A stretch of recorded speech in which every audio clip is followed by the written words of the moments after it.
For us, for me, opening day is like Christmas, and you know, it's the big highlight. Actually, the bigger highlight would be a postseason game, but we'll get there soon enough. I'm Bob Christofferson, head groundskeeper for the Seattle Mariners. We're standing on the infield here at Safeco Field, first base. We're getting ready to put the final touches on the infield today.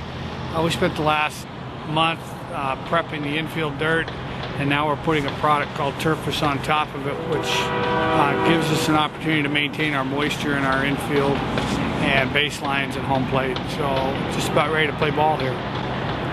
What are some of the things you guys do for, as far as the softness and hardness, the different things you guys do to the mound for different pitchers? How do you guys kind of tweak that for different people? And for different infielders. And for different infielders too. Well, that's really just maintaining the mound for the pitchers is a day-to-day thing, and it depends on who's pitching.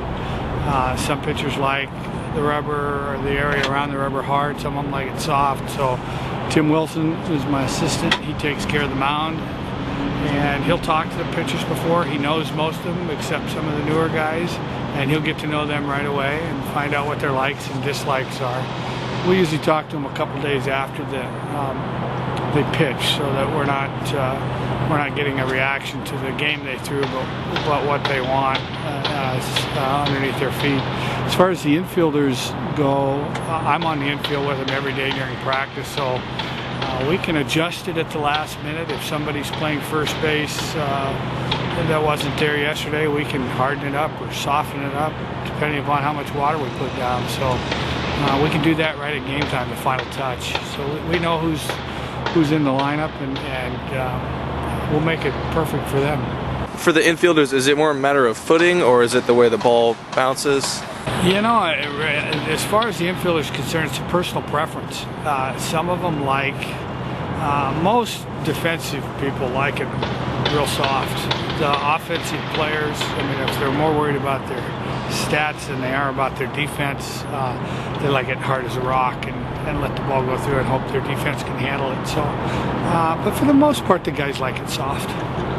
And what about, say, Felix? How does he prefer the?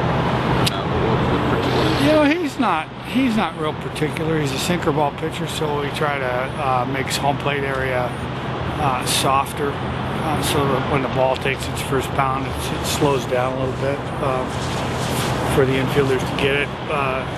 As far as he just likes to dig a nice hole. What he likes is just consistency, so he gets the same mound every time. Any tips for homeowners out there who want their grass to look like this? I guess if you're a homeowner and you want your grass to look like this, then you better spend as much time as I do at work.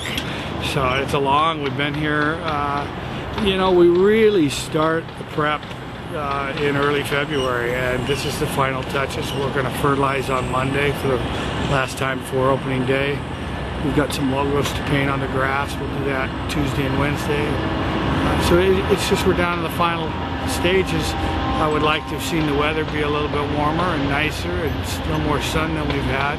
We've actually controlled, this field hasn't seen rain in about a month, and you know how much rain we've had. So we've kept the roof closed when it's raining, which has been a little difficult on us. The field likes to get the natural light, and hopefully we're going to get some sun in the next couple of days.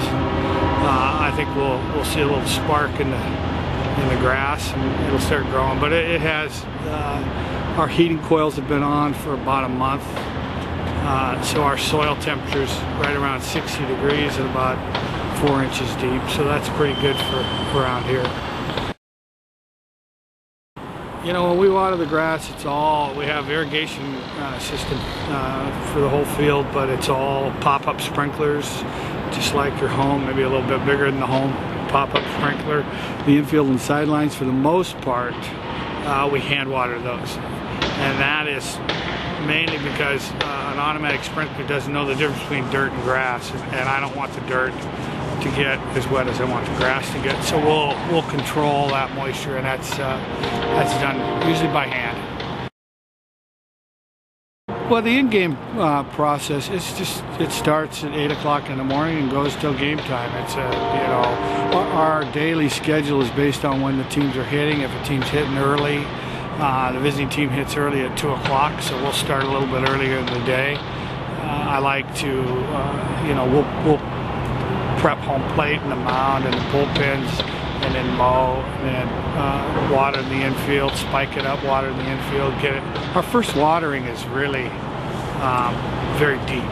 A lot of water. You'd be surprised at how wet it is when we first water it. And then 2 hours later, it's all sunk in, and we want it down low so that, or into the dirt, so it's nice and soft. So sometimes depends on the weather, depends on whether the roof's going to be on. We'll water the infield 3 or 4 times. When I say infield, I'm talking the dirt part of the infield. On game days, we'll water the grass after the game, post game. It gives the water the most amount of time to get into the grass and leave the surface nice and solid by the time we're ready to have some ball players come back on it. So it's really tricky at this time of year because like I said, we don't let the natural water hit the field, so we got to remember to water and keep the moisture in the field. So you might see us watering on a day when after a ball game and it's been raining all day. Well, that's because the grass hasn't had any water in a while, so we need to keep it. We try to keep it alive during the homestand, and when the team goes on the road, we'll really water it hard. The grass here at Safeco Field is 80% Kentucky blue and 20% ryegrass. It's the best grass in cooler climates to play athletics on. It's a coarse bladed grass, which the players won't slip quite as much, and their cleats will grab onto it pretty good. And it's quick recovering grass. And you said that's pretty common for baseball, outdoor baseball? Almost every northern climate ballpark, major league ballpark, is Kentucky blue. You spend more time on the infield or the outfield? Or the dirt or the grass? Which requires more care? I think as far as care between the infield dirt and the grass, it's on a game day, probably more prep on the dirt. When we're out of town, more prep on the grass. And so overall, they probably get an equal amount of time. But obviously, the baseball's designed so that the wear areas are dirt, so that's nice. And we have a crew that after each game we'll prep it and get it about 80% ready for the next game, and then in the morning we'll finish up by working the mounds and plates and bullpens. Do you have a yard at home? Yes, I do. It's not that good looking. Yeah, a lot of people ask that, and a lot of people think I have a beautiful yard. Actually, last year my wife gave up on me trying to mow it, so she hired a guy to mow the lawn. I put a lot of pressure on him to mow straight lines. But